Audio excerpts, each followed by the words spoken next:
2016 August 9న ఇండియాలోని ట్రైన్లో అతిపెద్ద దొంగతనం జరిగింది. ఇది 300 కోట్ల డబ్బుని ట్రైన్తో 18 మంది పోలీస్ ఆఫీసర్లు హై సెక్యూరిటీతో తమిళనాడు సీలం స్టేషన్ నుంచి చెన్నై స్టేషన్ కు ట్రైన్ వెళ్తుంది. ఇక్కడ ప్రతి స్టేషన్ లో ఈ డబ్బుని చెక్ చేస్తూ ఫాలో అవుతూ ఉంటారు.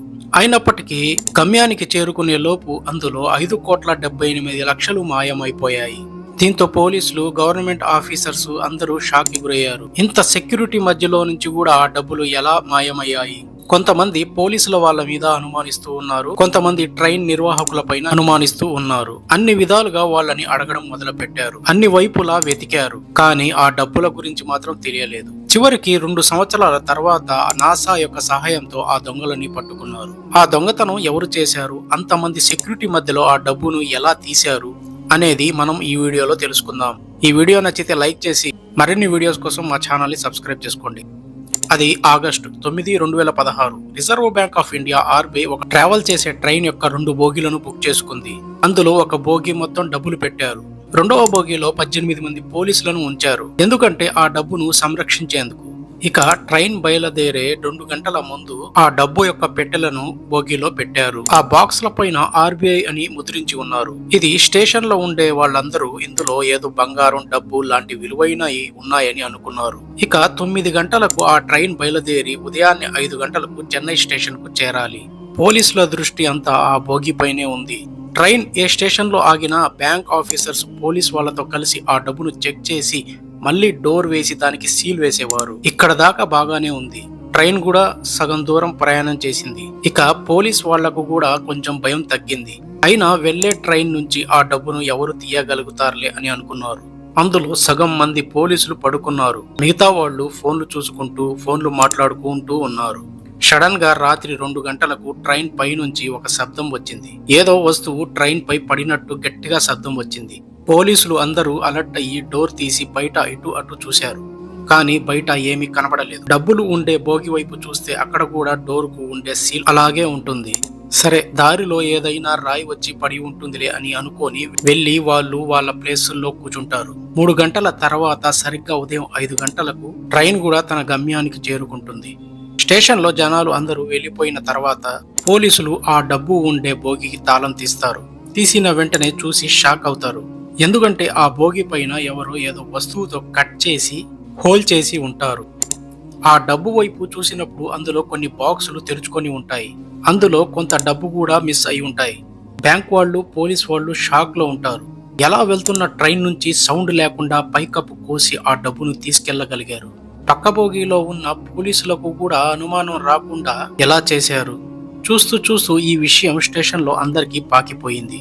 వెళుతున్న ట్రైన్లో నుంచి 5 కోట్ల దొంగతనం జరిగిందని 1 గంటలోనే ఆ ఊరు మొత్తం తెలిసిపోతుంది. ఇక వేల సంఖ్యలో పోలీసులు చెన్నై స్టేషన్ కు చేరుకుంటారు. స్టేషన్ లో డౌట్ వచ్చిన ప్రతి ఒక్కరిని చెక్ చేసి అడిగేవారు, కానీ ఏమీ లాభం లేకుండా పోయింది. ఇక వాళ్ళ అనుమానం అంతా 3 వైపులా ఉంది. 1, ట్రైన్ నిర్వాహకులు ఆ దొంగలతో కలిసి ఉండాలి, లేదా ఆ ట్రైన్ లో ప్రయాణించే వాళ్లలో ఎవరైనా ఉండాలి. 3వది, సెక్యూరిటీ కోసం పెట్టిన పోలీస్ వాళ్లలో అయినా ఉండాలి. ఎందుకంటే వెళుతున్న ట్రైన్ నుంచి ఇంత సులువుగా పైన కట్ చేసి ఆ డబ్బును తీసుకెళ్లలేరు. ఆ సెక్యూరిటీ కోసం పెట్టిన పోలీసులను మిగతా 2,000 మందికి పైగా ఇంట్రాగేషన్ చేయడం జరిగింది. ఎంతమంది అయితే ఆ రోజు ట్రైన్ లో జర్నీ చేశారో వాళ్ళ కాల్ రికార్డ్స్ చెక్ చేశారు. వాళ్ళ బ్యాంక్ అకౌంట్స్, వాళ్ళ ఫ్యామిలీ వాళ్ళ బ్యాంక్ అకౌంట్స్ కూడా చెక్ చేయడం జరిగింది. ఇంత లోతుగా ఇన్వెస్టిగేషన్ చేసిన తర్వాత వాళ్లకు అర్థమైపోయింది, ఆ దొంగ వీళ్ళల్లో లేడు, ఇంకెవరో అని. కానీ దొంగ ఎవరనేది మాత్రం తెలియదు. ఆ దొంగతనం ఎలా జరిగింది, ఏదైనా స్టేషన్ లో జరిగిందా లేక దారిలో జరిగిందా అని కూడా తెలియదు. ఈ దొంగతనం గురించి ఏ ఒక్క క్లూ కూడా లేదు. ఇలా 2 సంవత్సరాలు గడిచిపోయింది. అన్ని విధాలుగా వెతుకుతూనే ఉన్నారు, కానీ కనిపెట్టలేకపోయారు. ఆఖరికి గవర్నమెంట్ కి ఏమీ అర్థం కాక దీని గురించి నాసాకు చెప్పి సహాయం కోరింది. మీ వైపు నుంచి చూసి ఆ దొంగతనం ఎగ్జాక్ట్ గా ఎక్కడ జరిగిందో కనుక్కోండి అని కోరింది. ఇక నాసా తన శాటిలైట్ యొక్క సహాయంతో దొంగతనం విరుధాచలం స్టేషన్ చుట్టుపక్కలే జరిగింది అని చెప్పారు. సరే, 2 సంవత్సరాల తర్వాత ఇదైనా తెలిసింది అని పోలీస్ వాళ్ళకి ఇది చాలా వరకు హెల్ప్ అవుతుందని చెప్పారు. ఇక పోలీస్ వాళ్ళు విరుధాచలం స్టేషన్ చుట్టుపక్కల అంతా వాళ్ళ ఫోన్ కాల్స్ డేటాను తీశారు. అందులో కొన్ని వేల నెంబర్స్ వచ్చాయి. పోలీసులు 6 రోజుల వరకు ఆ కాల్స్ డేటాను చెక్ చేస్తూనే ఉన్నారు. అందులో ఒక నెంబర్ పై పోలీసులకు అనుమానం వచ్చింది. అతని పేరు మోహన్ సింగ్ పార్దీ. అతను ఒక చిల్లర దొంగ. అతను కొన్ని కేసులపై జైలుకి కూడా వెళ్లి ఉన్నాడు. అతను ఆ టైంలో అక్కడికి రావడం పోలీసులకు అనుమానం కలిగించింది. ఇక మోహన్ సింగ్ పార్దీ యొక్క కాల్ హిస్టరీని తీశారు. అందులో 8 నెంబర్లు వచ్చాయి. మోహన్ సింగ్ పార్దీ 11 గంటల నుంచి 4 గంటల వరకు కాల్స్ లోనే ఉన్నాడు. ఇక పోలీసులకు 80% కన్ఫర్మ్ అయిపోయింది. దొంగతనం ఇతనే చేసి ఉంటాడు, లేదా కనీసం అందులో పాలు పంచుకొని ఉంటాడు. ఇక మోహన్ సింగ్ పార్దీని వెతకడం మొదలు పెట్టారు. 3 రోజులు గడిచిన తర్వాత మోహన్ సింగ్ పార్దీతో పాటు అతని 8 మంది ఫ్రెండ్స్ ను ఒక ఇంట్లో పట్టుకున్నారు.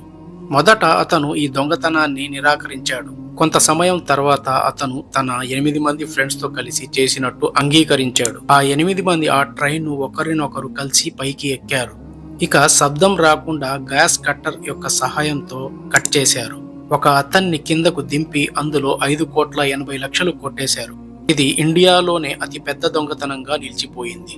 ఫ్రెండ్స్, ఈ వీడియో నచ్చితే లైక్ చేసి మరిన్ని వీడియోస్ కోసం మా ఛానల్ ని సబ్స్క్రైబ్ చేసుకోండి.